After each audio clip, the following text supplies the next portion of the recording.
Sumainyo ang Panginoon at ang mabuting balita ng Panginoon ayon kay San Mateo. Papuri sa iyo, Panginoon.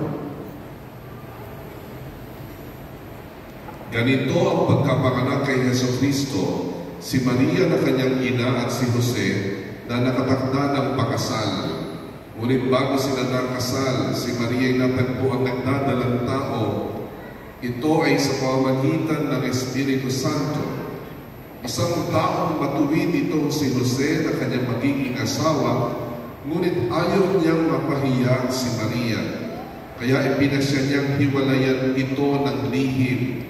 Samantalang iniisip ni Jose ito, nagpakita sa kanya sa panaginip ang isang anghel ng Panginoon.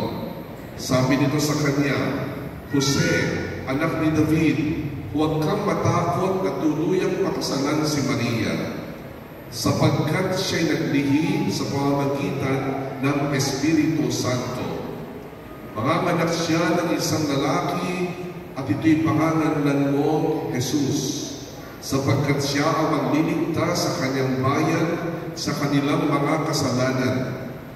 Nangyari ang lahat ng ito upang matupad ang sinabi ng Panginoon sa pamamagitan ng propeta. Maglilihim ang isang dalaga at manganganak ang isang lalaki at tatawagin itong Emmanuel, ang kahulugan, kasama natin ang Diyos. Nang magising si Jose, sinunod niya ang utos ng anghel.